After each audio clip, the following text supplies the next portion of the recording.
The Boundary Park Alert System is sponsored by Pendle New Tech, a family-run Lancashire business you can rely on for everything fire safety related, including supply and installation, maintenance, testing, certification, alarms, risk assessments, like I said, anything fire safety related. But what do I know? Visit pendlenutech.com and they'll sort you right out. Check the show notes for more information.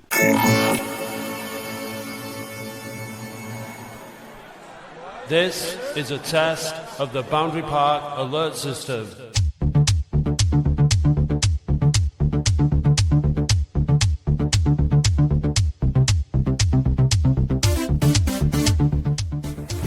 Hi, it's the first game of the season. We're back in League 2 and this is Fanzines with Sexy Dave. I'm here with, what's your name, pal? Andy Elliott. And also, what's your name, mate? Xander Elliott. And what's your name, pal? Reed Elliott. Right, good stuff. So are you excited to be back in League 2? Yes, mate, we are. It's going to be tough, I think, but I think we'll be okay. I think we'll be fine. I'm liking the retro kit there, Xander. Is that your dad's old one? Is it? Yeah. He's been raiding the closet, mate. Yeah. Right, so His shirt because he wore it at Wembley. oh well, I hope it brings a look today. So what's the score going to be, Xander? 2-0, 1-0 maybe. To us. Oh, to us. Yeah, good, yeah, good. maybe. Who's going to score? I think Quigley will get off to a good start if he plays.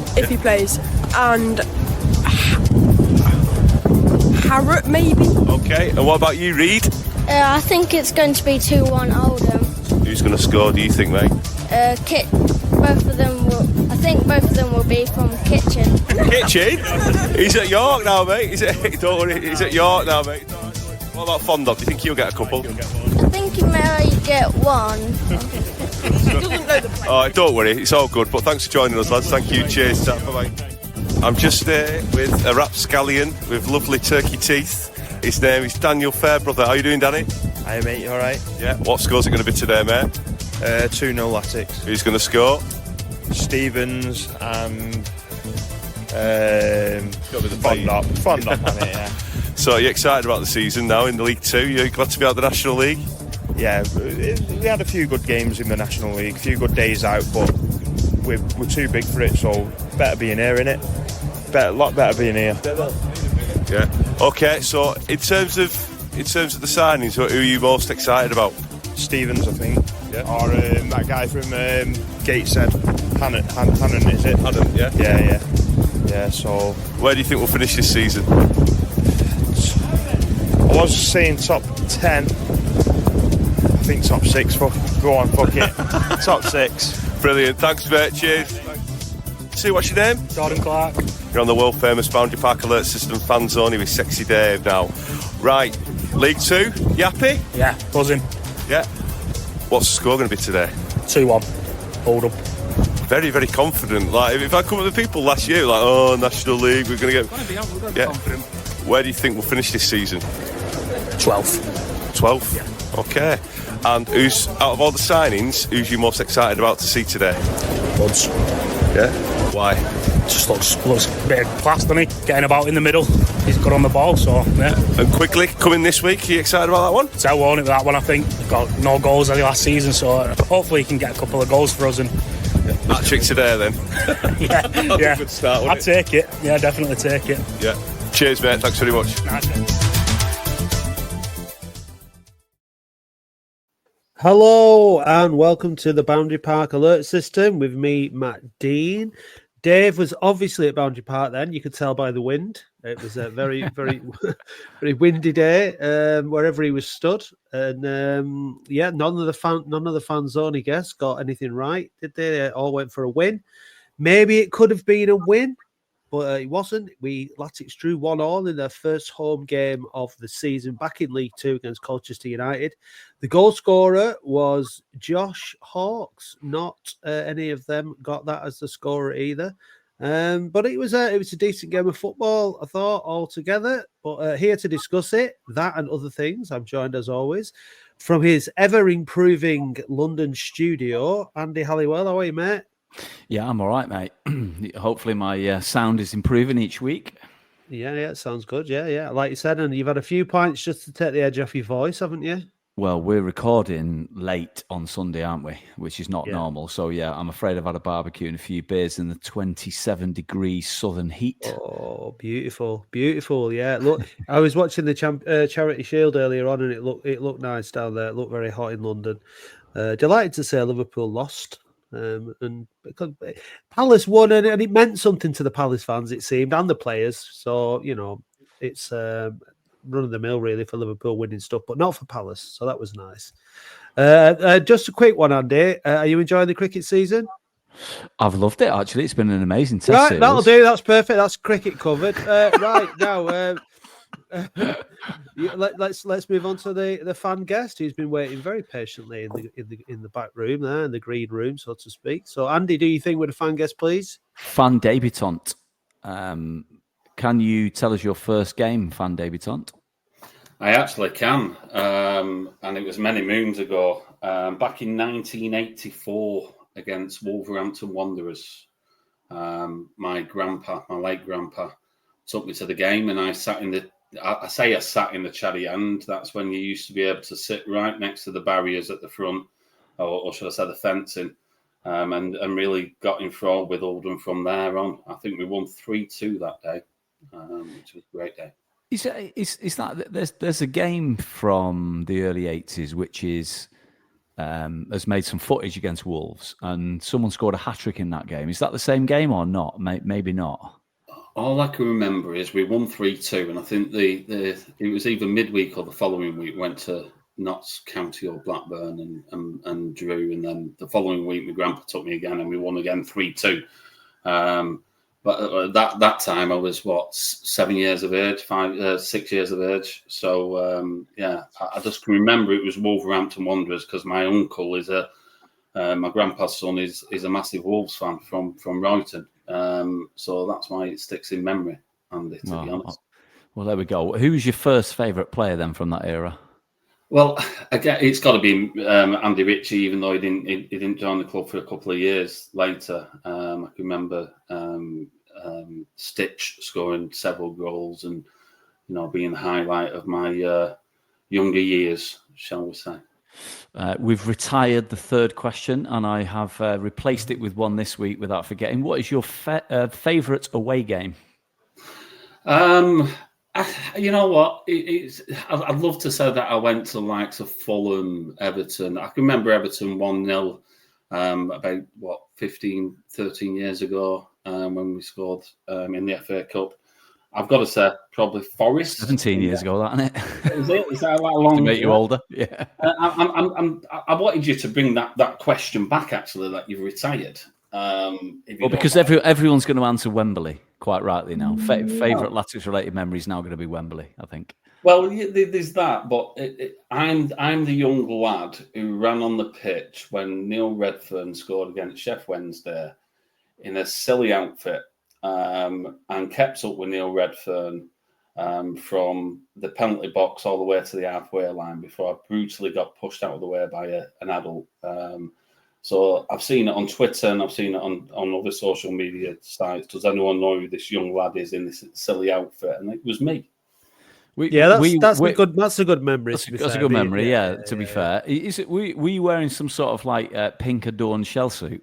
No, it was a blue and white suit that my mum had made out of Royton Con Club curtains.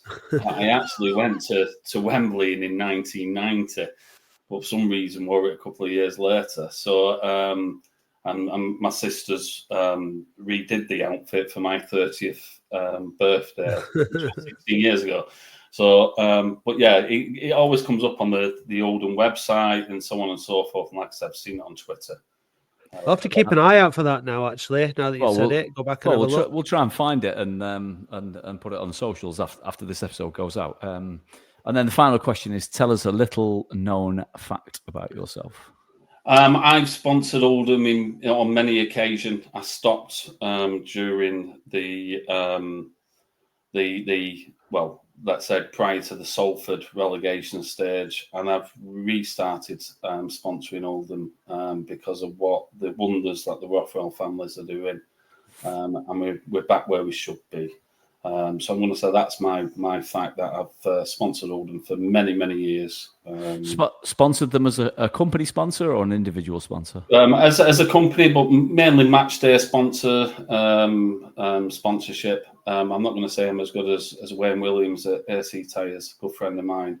But yeah, I've followed Oldham through many, many years in directors' boxes and so on and so forth. So I'm glad to say that I'm reinvesting my money not only as a long-term season ticket holder, but equally as a sponsor. Go on then. You're being very polite and not naming your company, but you give it a shout there. Go on.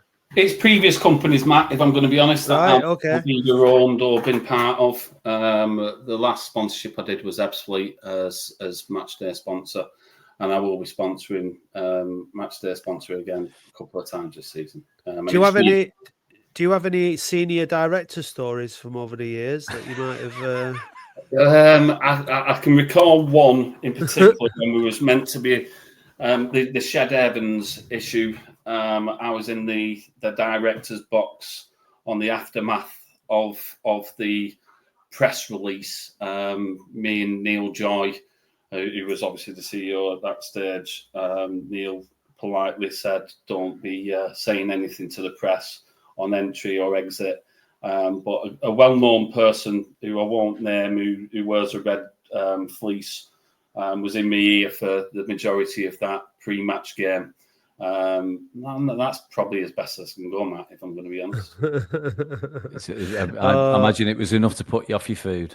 Well, we'll have to carry this one on after the show ends, and I mean, ideally we'd be able to release it as bonus content, but I think for obvious reasons we'll leave it in the shadows. Yeah, okay. So Andy, are we at the who are you stage? Who are you? So my name's Craig Dean. I have three sons who go the majority away and home games with season ticket holders, and I've been for many years. I'm the loud one in the main stand who, on occasion, says things that I shouldn't do. We've got a main stand moaner on. Oh, that's interesting. Just out of interest, are you two related? Do you think you might be distant relations somewhere? Well, we have the same surname, spelt the same way, so it is, and we're both from Oldham, so it's entirely possible, but not that I'm aware of. Craig's quite a good-looking lad, though, isn't he, Matt? Yeah, so it's probably not likely, is it? No. I think that you're from Royton, aren't you? Your lot, my lot aren't from Royton. Yeah, we're well known in Royton. I'm one of seven.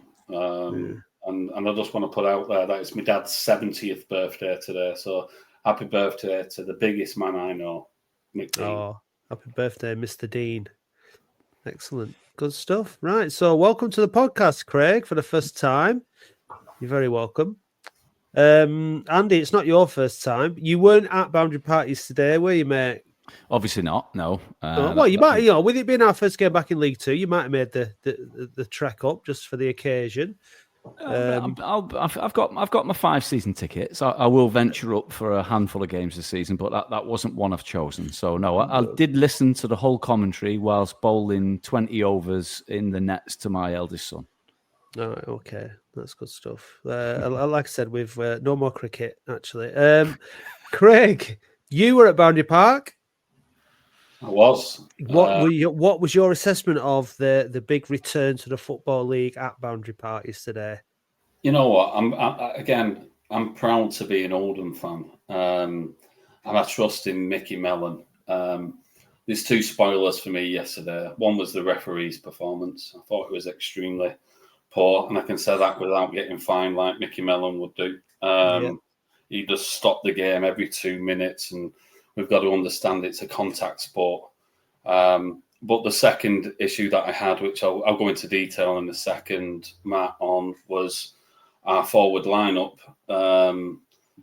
Again, I'm really enjoying watching Latics, and I have done last season, where we're playing some nice football, interlinking football, pass, move, get the ball back.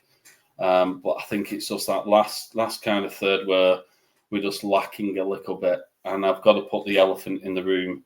I wasn't Hallam Hope's biggest fan, still won't be. But I think, we've got another Hallam Hope in Mr. Drummond, if I'm going to be honest. I wasn't happy with his performance at MK Dons, and I certainly wasn't happy with his performance yesterday. I was a little bit, again, as Andy alluded to, one of the mourners in the main stand when people were clapping him when he got substituted in the 84th minute. How we didn't get substituted in the 20th minute after, British Airways had put a complaint into the club that one of their aeroplanes had been damaged due to his 1 yard blunder, should I say. But yeah, our attacking, something has to come from it in time. And I trust again in Mellon. But Drummond was here last season, and I failed to see why we brought him back. But nonetheless, that's just my negative again. I was going to say, Craig, that was the most main stand approach to yesterday that I could have imagined. Really, it was like straight in there with what was wrong with yesterday, and we'll skip anything that was decent. So yeah, I think it's fair. I think any forward player who misses from that range was it has to be questioned. I don't think the thing is with Drummond for me. I don't think he's not a winger and he's not a number 10 or a striker. So I'm not quite sure where he plays really. So that there are questions, but I think 2 games into the season, I don't really want to be too negative about players. We have to give them a little bit of time to settle in. But yeah, I mean, look, missing from there is pretty bad. I don't know why he decided to blast it. Why didn't he just all he had to do is hit it, just touch it, and it would have gone in. But he hit it. He did hit it. Oh, I know. Yeah, he really did hit it. He really did. He thumped it, didn't he? The referee was terrible. The thing is that's annoying about games like that is the amount of actual fouls that you see, shirt pulling in particular. I mean, the shirt pulling is just it's almost just ridiculous now. It's getting out of control, I think, in the game. But the referee lets so much of it go, and then there's just the most innocuous coming together, and he's blowing free kicks for all these kind of things. So it is quite frustrating to watch. So that's just something we have to put up with, I guess, week on week. But look, overall, I thought that I'm going to start now being Conlon and Woods together in the centre of midfield. For me, is too samey. Like there's not enough it's not dynamic enough. They're both good players, but I think if you got to choose one of them, you've got to choose Conlon because he's the captain and he's the talker. And having been there Woods. let's put it this way: on Tuesday night against Accrington, we were lost without Conlon. He's the organizer. He's the leader. He's the captain. I thought he played really well the other night, yesterday. He might not be technically as good a footballer as Woods is, but without him, it's we're lost. He was absolutely calling Manny Month out yesterday. He's the organizer. He's the captain. He's the leader, and I think he's a good player. Now Woods went off injured, quite cynically injured yesterday. But when Hannant came on, I thought he did really, really, really well. I thought he played really well. I also thought Morris did well in the first half, but he got subbed. I thought he was one of the brightest parts in the first half. But look, they came in. They scored a really, really cheap goal. From a corner, the ball came in. We cleared it, and then Drummond, Craig, like a headless chicken, went diving into a tackle, got skinned. He played it back to the lad Conlon.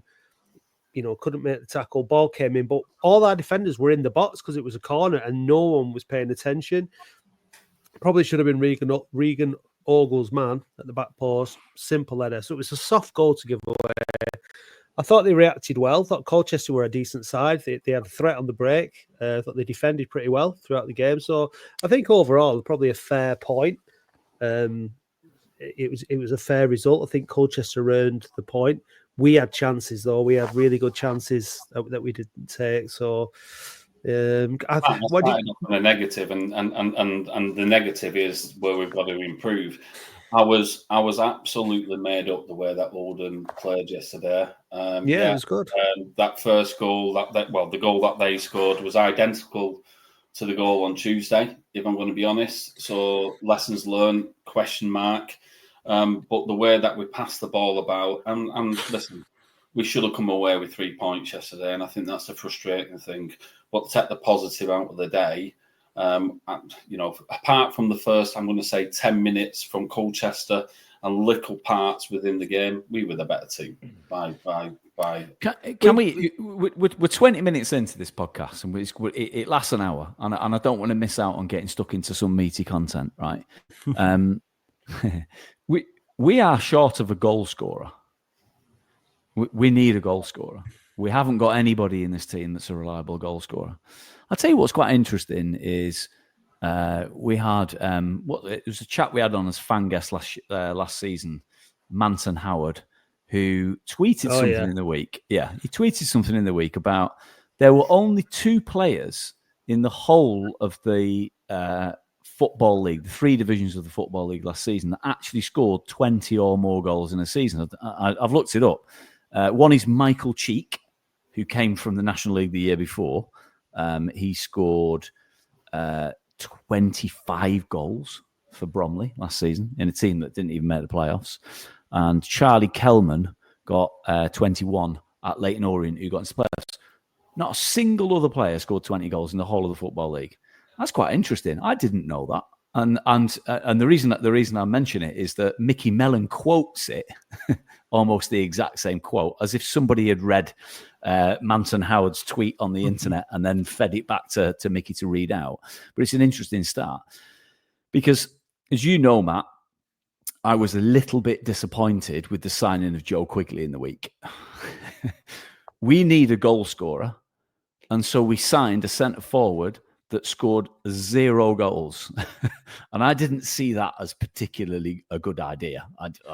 If we've got a limited budget and limited places to fill in that squad, we need to find a goal scorer. But then at the same time, where are the 20 goal a season goal scorers? There aren't any. There's only 2.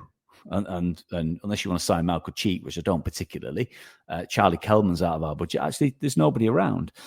So, in retrospect, and the cold light of day, you're like, okay, he's trying to set a team up that can create goals from elsewhere. And then you get to Kane Drummond.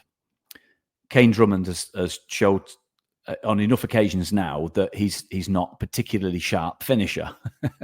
MK Dons, he scuffed one, that one at the post against. Yeah, it's not the first sitter he's missed for Latics, is it? No, that Maidenhead away last season on a Tuesday night where he hit the post from 4 yards out, where that was just as bad. So he's got form for it. But the reason he signed him is he's got an electric turn of pace. The boy is fast.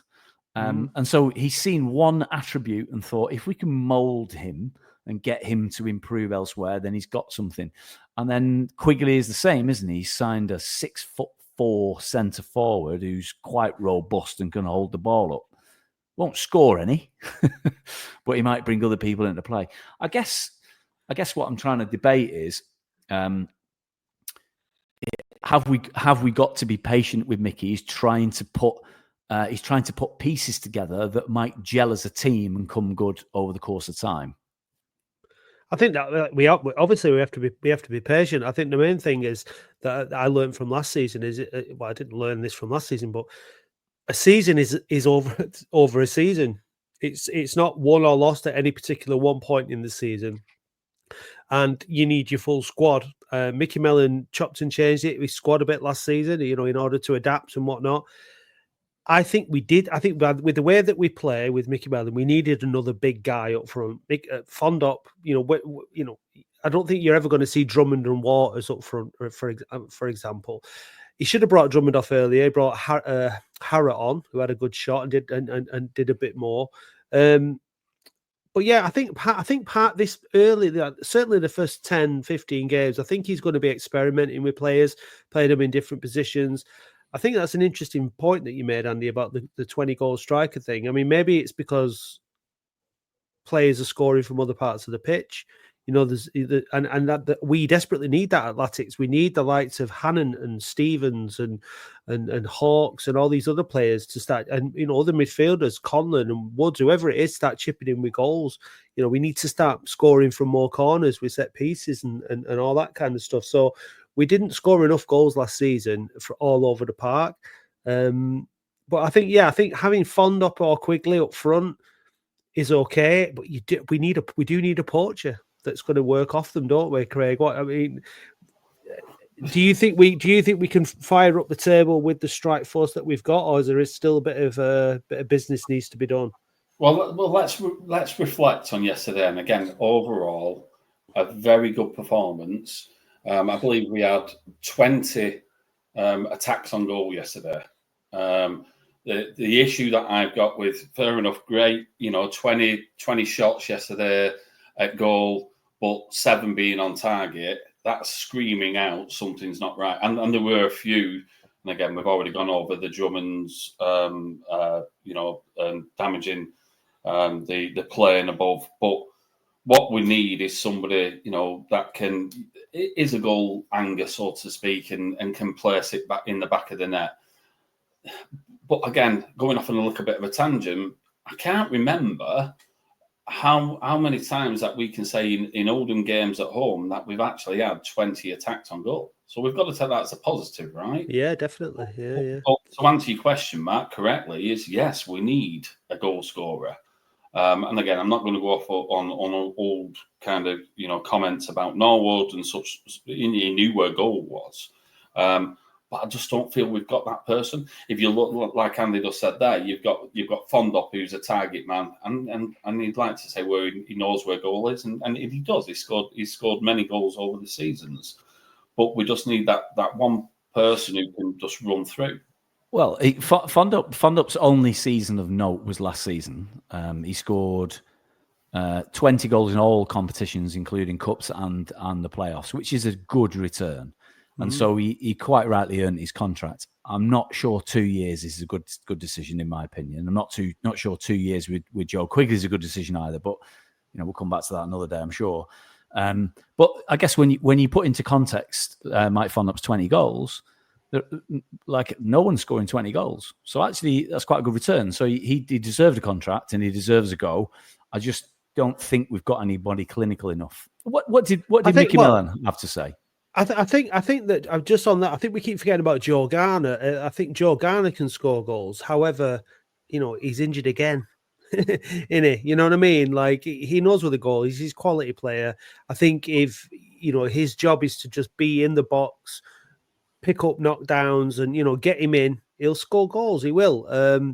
But he's on a 6-month deal for a reason, isn't he? And unfortunately, he wasn't available again yesterday. So.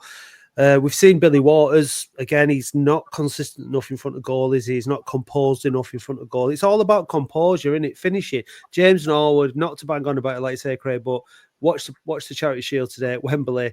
The first Liverpool goal was a great goal, but it wasn't as good as James Norwood's goal at Wembley. And that goal that he scored was all about composure. It was just the most composed finish. And I guess at the end of the day, you're competing with.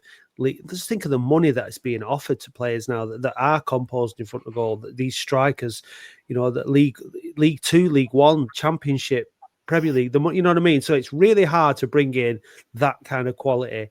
We do have to have a bit of faith in the players that we've got, and I guess you have to hope that each sort of forward player hits a bit of a purple patch where maybe over 10 games they bag themselves 5 or 6 goals, and then one of the others does the same, and that maybe collectively they have a decent return. Because I don't think we are going to sort of see any of the ones we've got now bagging, really, really consistently. But we'll have to wait and see. Well, we'll have a listen to what Mickey Mellon had to say after this. It's time to hear from our partner for this episode, Build Budget Expert. If you're planning building work, you may be worried about what to do next, how to choose the right architect or builder, and have concerns about going over your budget, a bit like Mickey Mellon. Build Budget Expert offers an affordable, personalised service that can guide and support you all the way from first idea to completion, helping you stay organised and prepared at every stage, save money, and importantly, reduce stress. And for all Latics fans, there's a Build Budget Expert promotion, 10% off.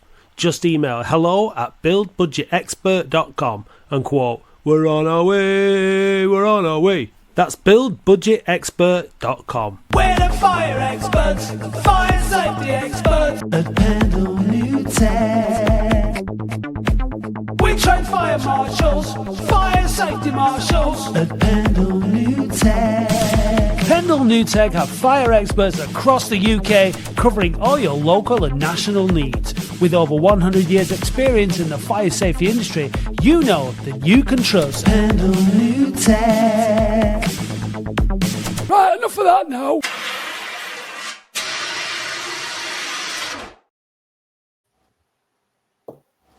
Thank you. Mickey, Boundary Park Alert System, or should I say Sir Mickey, we actually thanked you for getting us into the Football League from the podcast, so firstly, thank you. But with regards to Tom Conlon today, is that captain's performance? I thought he was absolutely outstanding. What do you feed him before a match? Because he was like a Tasmanian devil, weren't he? He was brilliant today, Tom. I think you're fair to say that.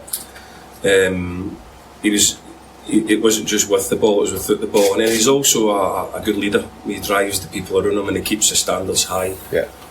And you need them.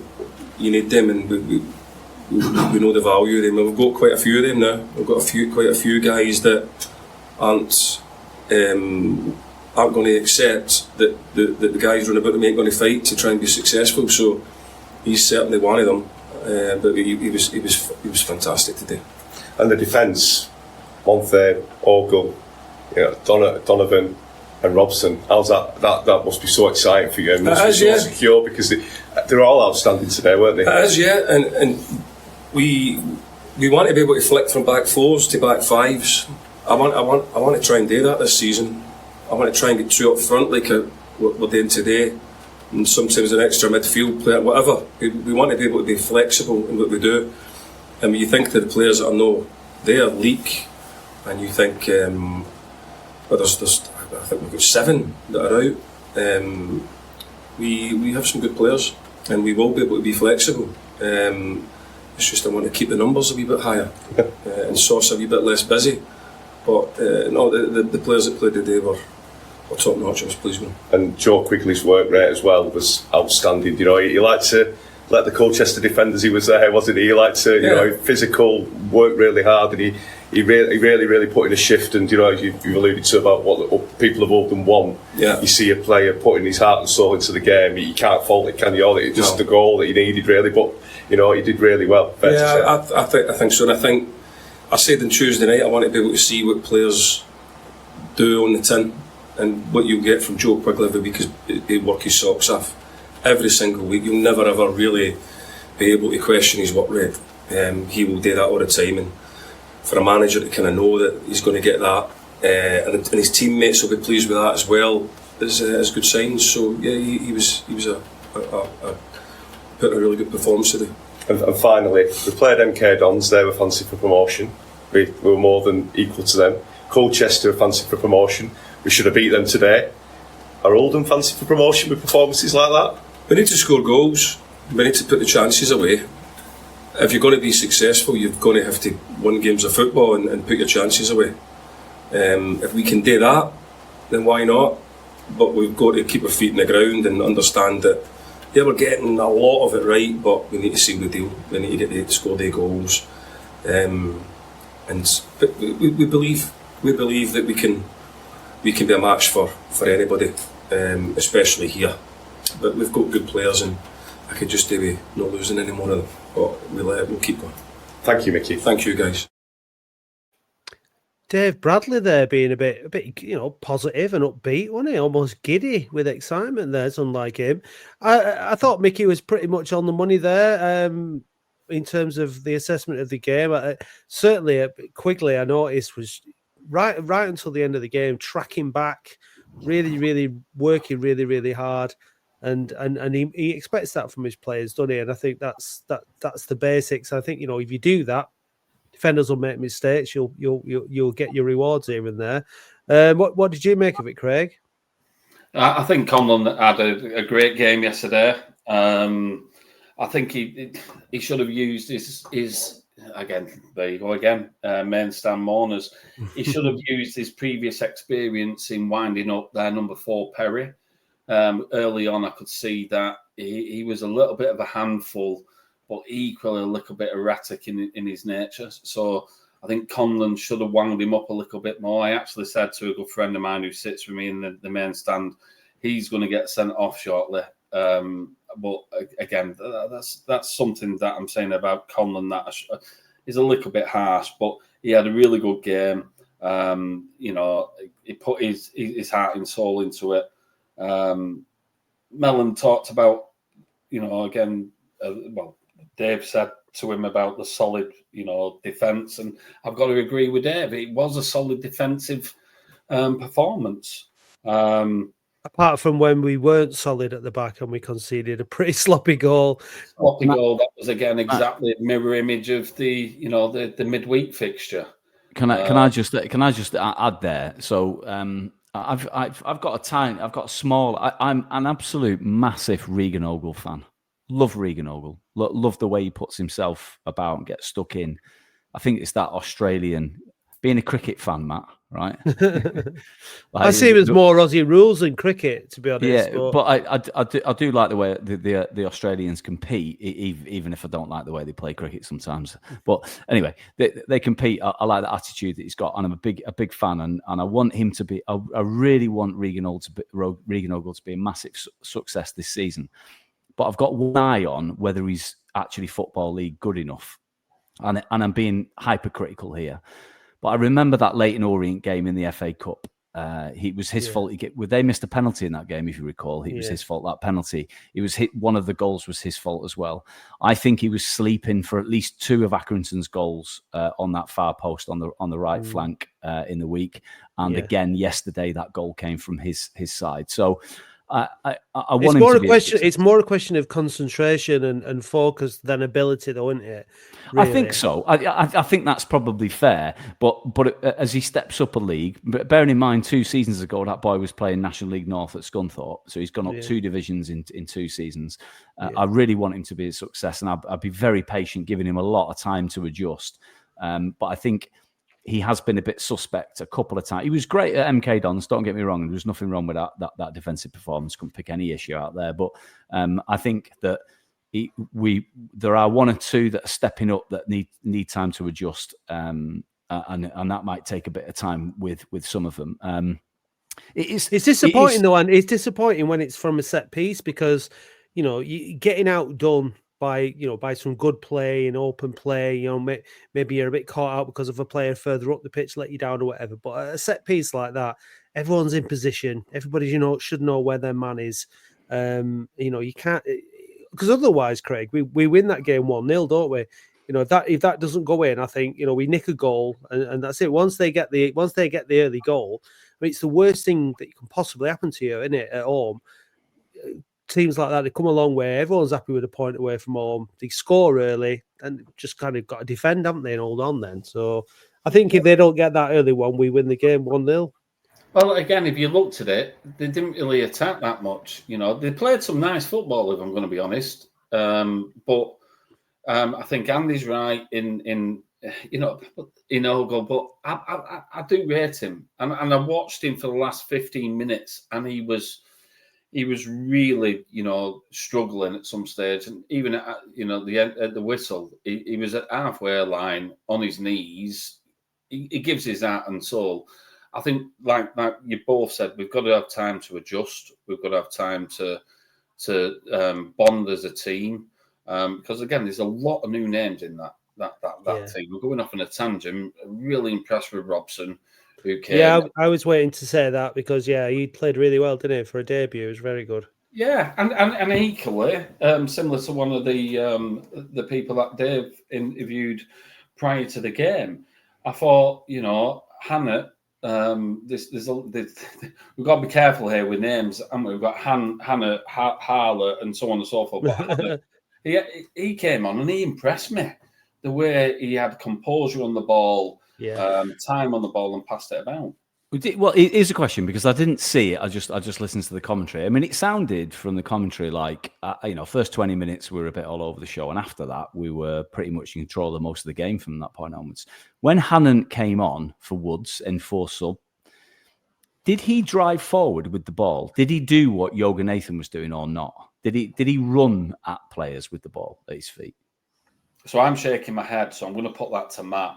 If you don't mind, Matt, because I think that he was much more progressive thinking in his play. He spread the ball around. He got the ball forward more. He got into some wider positions. He had good delivery. You know, I still don't think he sort of ran at players in that sort of Yoga Nathan style, but he made an impact. He was further up the pitch. I think the whole second half, what we did really well was we just played much further up the pitch. I thought Daniels did really well in a more forward thinking way. He really got up and joined the attacks. We were playing high, and that's what you want to see. That's why we pressed them back. And there was a couple of moments, actually. There was 2 really key moments that both goalkeepers, both down at Rochdale Road end, so in different halves, that took the sting out of the opposite team. And the first one was Hudson. And it was our kid who spotted it. He said, there's nothing wrong with Hudson here. He's just, Colchester had a bit of a spell, and they were putting us under quite a bit of pressure. This was in the first half. And Hudson went down, and he had an injury in inverted commas, and it took the sting out of the game. And then in the second half, their keeper did the same. We had the goalmouth scrambles. We were putting him under a lot of pressure, and he did the same. He went down, and he just settled it all down. And because it was a warm day, all the players had gone, to get a drink and a bit of instruction, came back, and we struggled to impose the sort of threat in the goalmouth that we'd done prior to that. So both goalkeepers, were quite savvy during the game and took a bit of the sting out of it. And that's game management. It's all about. The reason I asked the question is the point that you made earlier, which I think is quite a sage one, which is that Woods and Conlon in the middle can be a bit samey. We're repeating ourselves from last season. We were saying the same about Conlon and Pett at times, just a bit samey. Pett's probably a little bit better on the ball, but nobody driving forward. But it's funny, sometimes you might stumble across something. So if Hannant offers something better, he looks a lot better in the centre of midfield than he does out wide, in my opinion, for sure. If Mickey stumbles across something there, then don't be afraid to do it again, because it may be enforced, because Woods looks like he may not be fit straight away from the. But that's what I think, Andy. That's what I think. You think back to last season, so the first sort of 10 games or so, we didn't kick in, did we? We were getting draws, we were picking up points, we weren't doing too badly. We were doing all right, and then we kicked on and we started winning games, and for a while we looked unstoppable. We were all getting a bit carried away, but I think this season will be the same. I think Mickey's going to try different things. Play people. Some of it will be on. Some of it will be purposeful. Some of it might be a little bit accidental. But we've got players that have come in that we haven't seen the best of yet. By far, we've only seen them playing 2 games. We've got Kai Payne to come back. We've got Tom Pett to come back, like you say. Getting a number 10 like Yoga Nathan would be fantastic, because that's what he is. He's a number 10. He's a forward-thinking midfield player. He's not a striker. He's not a goal scorer as such, but he's a nuisance. And I think the loan market is where, if we're going to get somebody, then that's what they'll be. They'll be a loanee. Well, as Craig said earlier about the number of players we've signed, now we've signed 2 players from Forest Green this week. We've signed 12 players over the summer. We've let 11 go. So that's a hell of a rebuild, that, isn't it? A significant rebuild. I'm led to believe, from the noises I hear, that we would still like to find another forward who could score goals. Right. So how many players are we on now, considering that the Football League rules stipulate we're only allowed 22 signed-on players? Now, let's not neglect to remember that we can actually deregister players. the likes of Clarksley, who's long-term injury and such like that. But how many players have we got registered? Well, I don't know the answer to that question offhand, but I suspect that we're trying to move players out. So, and the obvious candidates for that are Waters and Kay, and I think budgetary wise, we might have to move some out before we could bring anyone else in. But I think that Mickey, he constantly tells us he's always looking. I believe him. I don't think recruitment ever stops, and to give him credit, I think in the main he gets them right. Actually, he gets a few wrong. Worthington, Waters, are good examples of that. But I think that there is the keenness to look potentially, as Matt said, for a loan from the Premier League or from the Championship to try and inject a bit of youthful pace into there, because we don't have. You've got to remember this. We don't have an academy. We haven't had a functional academy for a while now, proper. And we don't have many young players at all, do we? We don't have anyone going on that. I know, yeah. And also, we just don't, we don't have many like 22, 23-year-olds that or 21-year-olds that are. We haven't over the years, right, Matt? So well, I mean, if you think about players like George Edmondson, before that, Tarkowski. The problem at this level is that anyone that's any good doesn't stick around with you for very long, do they? They get sold on or snapped up. But I think the loan market, and look, we've already mentioned this before. We've done well in the loan market, so. With the likes of Josh Stones and Jorgen Nathan. So we need, ideally... And Kai Payne.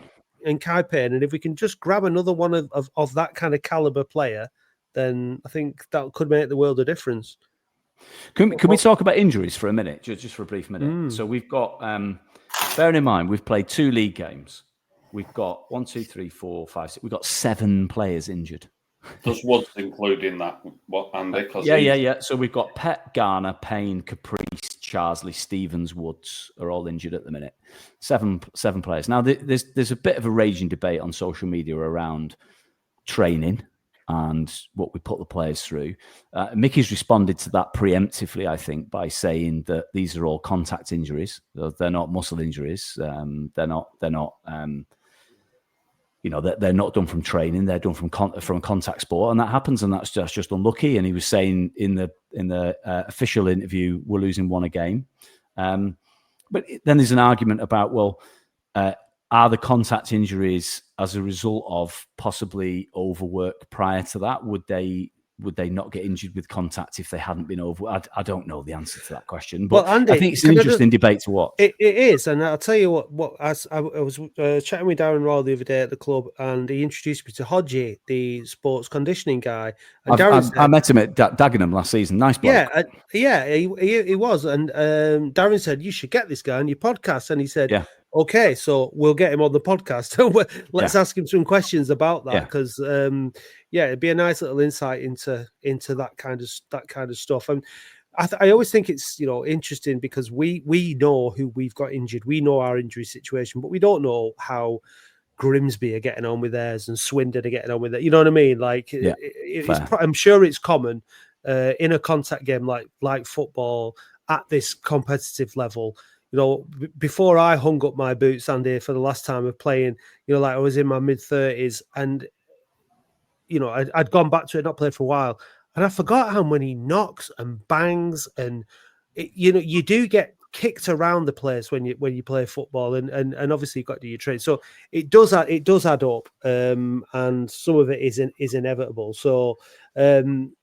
But yeah, we'll bring him on and we'll have a chat with him and we'll see what the crack is.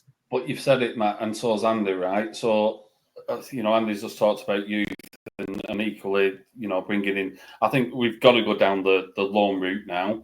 If you listen to Darren Royal's interview a few weeks ago, it was about, the recruitment is about having 2 players in each position, or that's our recruitment strategy. And which, it filled me with massive confidence. My only issue I've got, and I don't know if you two agree with me, there's still one area that I think we're lacking. Yesterday, I watched it from defence to midfield, and still it's that attacking. And we rewind into the beginning of the show where we talked about what we need, and that is an attacker, an out-and-out potential who can run off that 6'4", forward or Fondop who can win an header up there. But again, I think we're in a very good position, guys. You'd have to think that Mellon signed Drummond with the thought in mind that I can get something out of him. That this, if he's coached well, he's coached properly, because he had him on loan last season. He did all right, like we say, didn't score.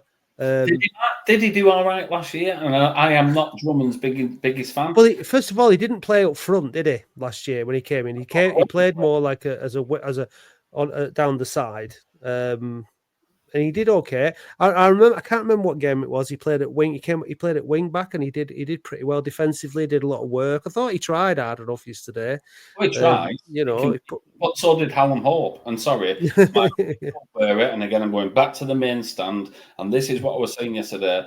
Doesn't make a footballer who can run about like Hallam Hope, right? Who gets a round of applause for coming off because he's just run about. Footballers are about kicking a football, and we're 2 games in, but from what I saw from him last season, I was surprised that Mellon signed him. And I hope I get re-invited back in months to come, and I'm eating humble pie.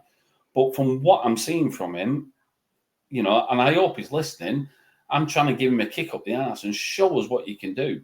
But from missing 1 yard out, he could certainly do with a goal, Craig. There's no doubt about that. A goal would do in the world of good, wouldn't it?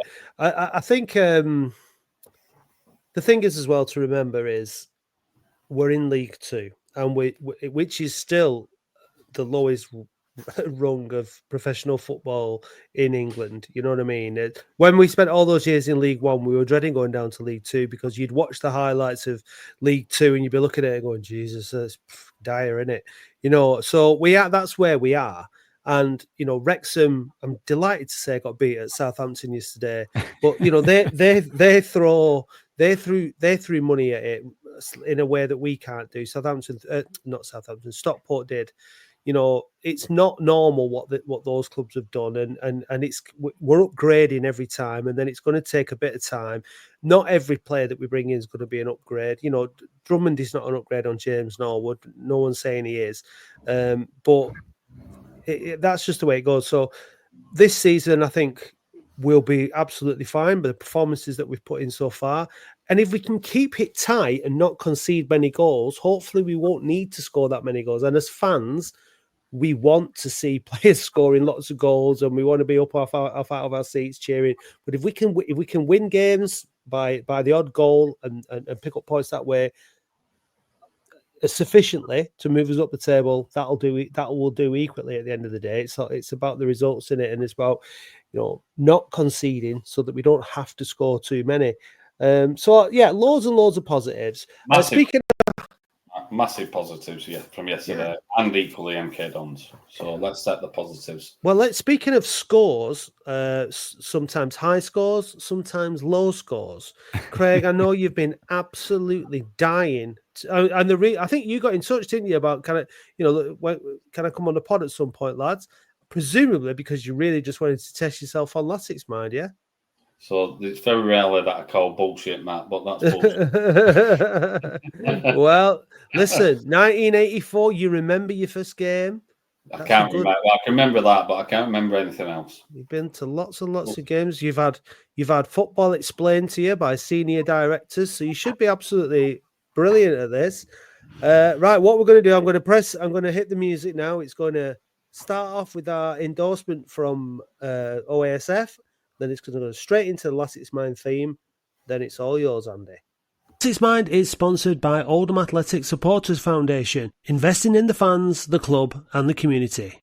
Join today at oasf.co.uk for just £12 a year.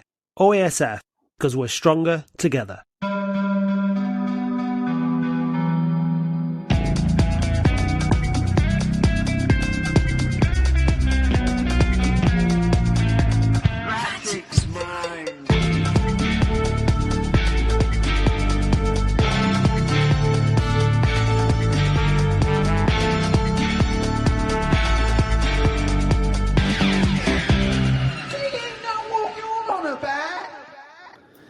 What colour was Latics away kit in 2022-2023?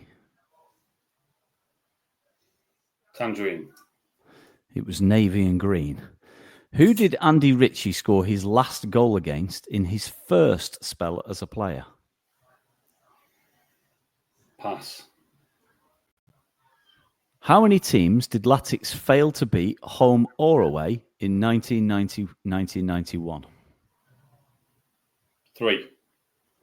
Wrong, it was 6. Which ground does our last 4 results read as losses? 3-2, 1-0, 3-0 and 3-2. That's an hard question, that, and they pass.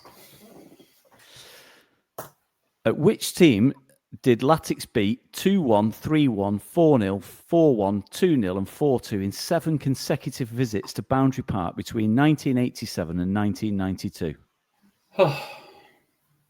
So they have to be in the same league. By Christ. West Ham. Wrong, it was Ipswich Town. Who was Latics' first permanent signing in the summer of 2025? Oh, dear me.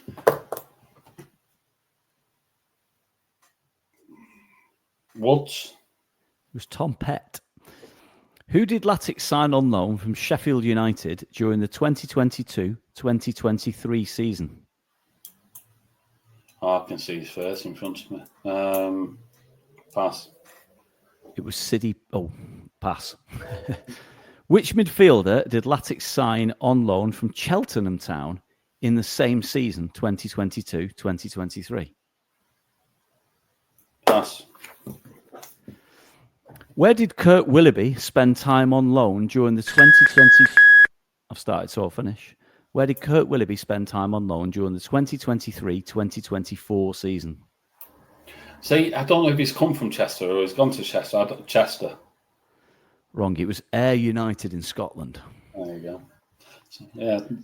Can we just redo that? So I've written all the answers down. Apart from the passes. Right, passes. I nearly gave one away, which was this. Who did Latics sign? But I knew that anyway, so to be fair. Oh, yeah, of course you did. No, I did. Yeah. Everyone listening will believe you, Matt, as well. I was like, oh, a pass that I know. Brilliant. And then you spoiled it. Yeah, I know I did. I caught that up. One too many lagers this afternoon. What ground does our last 4 results read as losses? 3-2, 1-0, 3-0 and 3-2. These questions are really hard. They are, but it's going to have to be League One, isn't it? It's going to have to be League One, is it? No. Let me give you a tip, right? When the Paul Prendergast machine picks these out, last week's question was Anfield, right? Yeah. He's picking big grounds. Oh, it's United, isn't it? It's Old Trafford. Trafford. Yeah, of course Old it is. Trafford. Old I had that written down, but I didn't answer it that way. Old Trafford. He's not picking Torquay United. He's going big grounds when he's picking these. That's your tip. Think big grounds. And there's one more pass, wasn't there? Which midfielder did Latics sign on loan from Cheltenham Town in 2022-2023? See, this is confusing. He scored in the 5-1 demolition of Dorking away, which was Unsworth's first away win. Yeah, we signed Tom Pett on loan from Cheltenham. We signed Charlie Raglan from Cheltenham. So these were the maintenance, but that's not relevant. Came later. He came before. Yeah. So he scored at Cheltenham. Scored at Dorking. Oh God! I mean, that's a question in itself, isn't it? Who scored at Dorking? You know what I mean? Well, Mike Fondop got a hat trick, didn't he? One was an overhead kick. So there's only 2 other scorers. One was Peter Clark. So of those 5 goals, I know Mike Fondop got a hat trick and Peter Clark got the other. Who's the? I can't remember his name, mate. Ellis Chapman. That's the fella. Yeah. Let's not forget Fondop didn't wear his boots. He wore Hudson's boots in that game, as I recall. That's right. Yeah, that's right. You're right. Yeah. Didn't ask that question, and they would have got that right. Anyway, stop deferring us from telling how many you got right, Craig. How many did Craig get right, Andy? None. 0. Similar performance to the referee yesterday. A none out of 10. Last week, actually, Andy, we had a nightmare, didn't we? Because Cammy was on and his headphones ran out of batteries like Halfway through. Latics Mind. So we had to sort of like abandon it. And then, but he'd already got quite a few right. So anyway, we managed to work it out, and it sounds like you wouldn't know, but a little insight into the magic behind the Boundary Park alert system. Anyway, just before we go, the Boundary Park alert system is sponsored by Pendle New Tech, a family-run Lancashire business you can rely on for everything fire safety related, including supply and installation, maintenance, testing, certification, alarms, risk assessments, like I said, anything fire safety related. But what do I know? Visit pendlenewtech.com and they'll sort you right out. Check the show notes for more information. It's time to hear from our partner for this episode, Build Budget Expert. If you're planning building work, you may be worried about what to do next, how to choose the right architect or builder, and have concerns about going over your budget, a bit like Mickey Mellon. Build Budget Expert offers an affordable, personalised service that can guide and support you all the way from first idea to completion. And for all Latics fans, there's a Build Budget Expert promotion, 10% off. Just email hello@buildbudgetexpert.com and quote, "We're on our way." Now, if you were at Boundary Park yesterday, sort of going into the ground from about 2 till 2:45, you might have received a free copy of the brand new fanzine Beyond the Boundary Park Alert System, which we gave out yesterday. It was a lot of fun handing them out. It's amazing how people's reaction change when you say it's free. You know, do you want a fanzine? No. What, a free fanzine? Yeah, go on then. So we shifted nearly 1,000 of them yesterday, which was great. It's been really good putting it together. We've got quite a few. Thank you to everybody who contributed to allow us to do that, because we wouldn't have been able to do it otherwise. Exactly. We know there were people crowdfunding, and we raised £1,000, and people are still giving. There's also a QR code in there if you want to buy us a coffee if you got one.